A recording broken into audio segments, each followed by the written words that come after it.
euskaldun daude, ikasketak euskeraz egin eta gero, eskolan bukatu eta euskeraz inoiz gehiago egiten ez dutenak.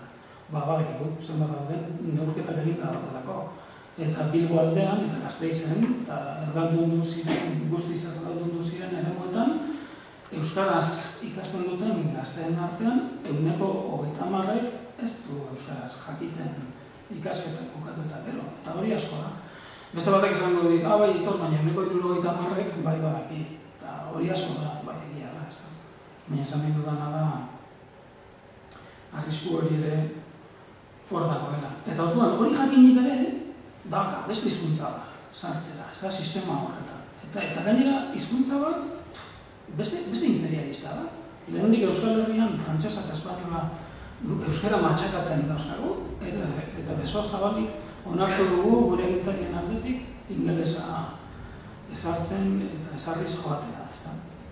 Nik hori esan ez dut lortu iruditzen zait ez dutela sakon aztertu kontua eta egundoko pena ematen niri horrek, baina urteetan horrela izango da, segurazki ez dut uste aldaketarik laizter etorriko denik, eta aldaketarik etortzen bada jendearen handik etorriko da, eta horretarako jendea informatu egin behar da.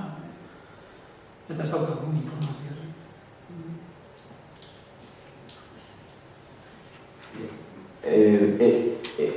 Nik bagoza bat komentatu nahi nire zera, inglesaren inguruan eta da, esperanto daukagu, baina mundu guztiak inglesare bai dira zoragarriak, baina gertatzen dena da inglesarekin musika, kantak eta gehiena irratietan inglesez da, eta hori dago zen, osea, penagarria, nik uste dut, hainbat hizkuntza daudela, hainbat kantatzen bagoza, sortu dira, hainbat hizkuntzetan, eta batez ere ingles entzutzea, nik ez da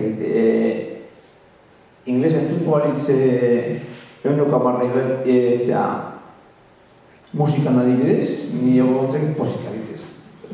Eben ezkeda, eguneko larro gehiago, eta nik egit jendea zelan sentitzen den horrekin. Nik uste dut jende asko badagoela mentalki zera zapalduta, zera eta alienatua, osea, ez du hizkuntza gehiago apreziatzen, zera apreziatzen eta ez ditu apreziatzen munduko beste hizkuntzak eta zera anistasuna zoragarria da. Eta esperantoak ere nik zutu apren zera konstientziari piztu dezaken, ez da, esan duzu. Zalantzak. Hizkuntza altzuak zabaltzen dituztenek badakizkite zuk horrentxe esan dituzuen gauzak, xari, noski, jakina badakizkitela, ez da. Eta horretan dabiltza. Eta zenbat eta diru gehiago sartu estatu batuetan, Britainia handian edo Australian ingelesaren bidez, baude bere jentzat, ez da. Zenbat jende gehiago eduki, zenbat familia gehiago eduki, dirua sartu egiten, baude. Ez da ditzen bat denbora geratzen segun?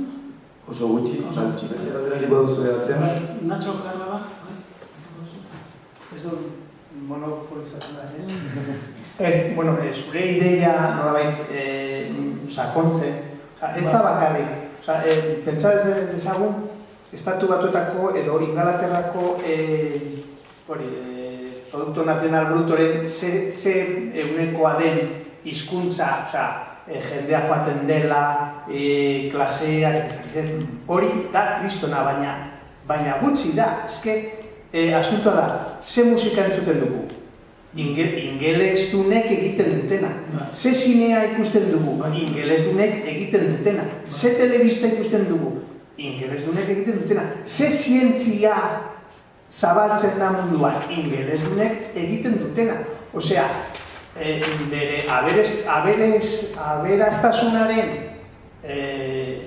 zati izugarria bere hizkuntzan dago bere hizkuntzan oinarrituta.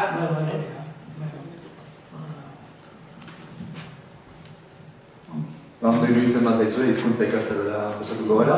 Nik egia esan beste galderarik ez badago eta ikastarotxoa egin aurretik, audio bat ipini nahi dizuet, zoragarria dela iruditzen zait.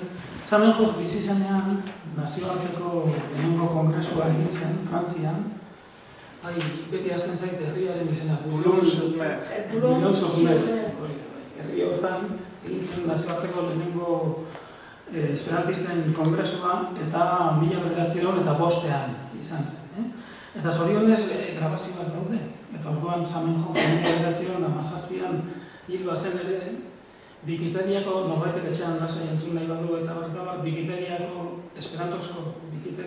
Esperanto sarreran, hor ikusten duzuen pantailan, pixka bat beherago badago prelego de Zamenhof, hau da, Zamenhofen itzaldia. 2 minututxo dira, 2 minutu pasa, jarri egingo dizkizuet, izan ere, hor hitzoietan ikusten da, Esperanto zago noski, baina hitzoietan ikusten da nolako gizon berezia zen, esaten duena azken batean da, hemen nazioarteko kongresu honetan ikartu gara, eta dano ganai arrebak gara, dano sanideak gara, pakea dugu helburu, jadanik ez gara gehiago Errusiarrak edo Poloniarrak edo Alemaniarrak, baizik eta denok gizakiak gara, elkarri eskua ematen diogu eta hizkuntza ez inposatzaile batek batzen gaitu. Horrelako mezu jatorra zabaltzera etorri zen eta hori da esan zuen. Ea ondo entzuten dugun.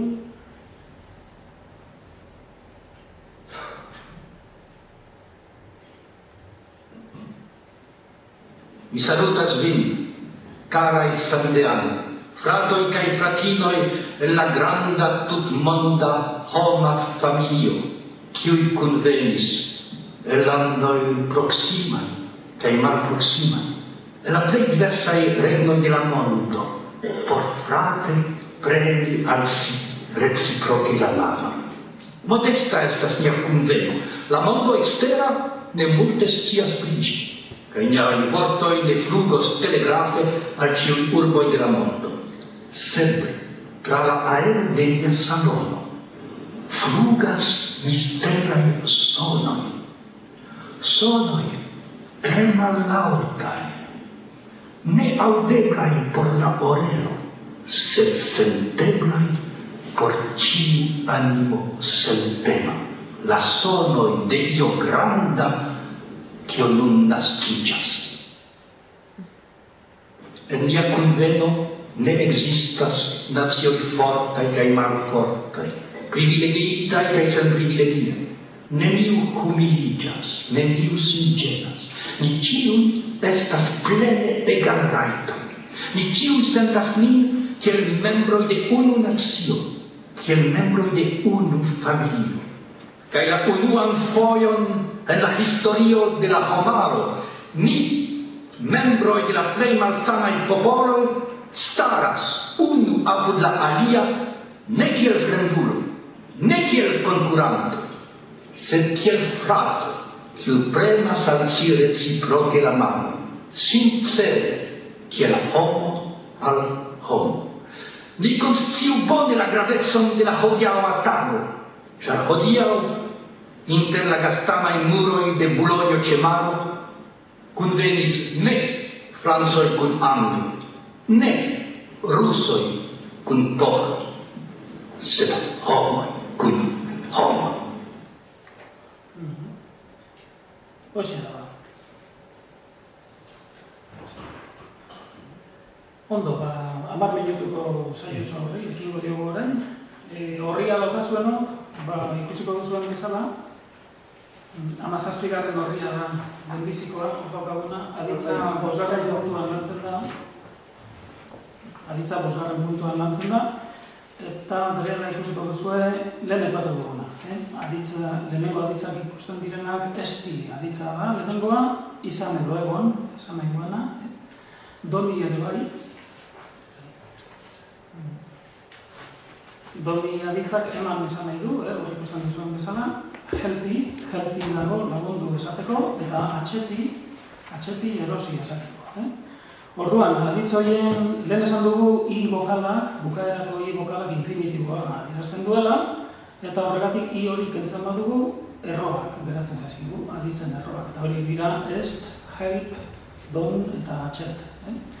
Eta aditz horiei, orainaldia, geroaldia, lehenaldia eta izaera hori erantzteko, atzizki moduko batzuk ipini behar zaizki. Eta orainaldian az ipintzen da, horrek usten duzuan bezala. Orduan, zer esan nahi horrek? Doni eman baldin bada, donaz ematen esan nahi duela. Hau da, ni esateko, esperantoz mi esaten da. Orduan, mi donaz izango da, nik ematen dut. Iz ipintzen badiogu lehenaldia izango da, eta orduan mi doniz izango da, eta mi doniz horrek nik eman nuen esan nahi du. Eta nik eman dut, ere bai, lehenaldi hurbila eta lehenaldi urruna biak esaten dira esperantoz iz horren bidez. Os atzizkiak geroaldia adierazten du, eta orduan mi donoz izango da, nik emango dut. Baldintzan eta ondorioan us esaten da, orduan baldintzazko partikula esperantozkoa, euskeraz ba dena, baldin, ba, hori esperantoz se esaten da. Orduan, se ni donus, nik emango banu, izango litzateke. Eta mi donus, bestarik gabe, mi donus izango litzateke, nik emango nuke. Eta lehen esan dugun bezala, u bokalak agintera eta subjuntiboa adierazten dira. Orduan, hori ikusita gero, 17. orrialdean eta bukaeran ikusten duzue, izan aditza dagoela, egonekin batera, esperantoz egon eta izan berdin esaten direlako, eta orduan hori ikusten duzue, izen orbainekin, mi estaz, ni naiz dela, edo ni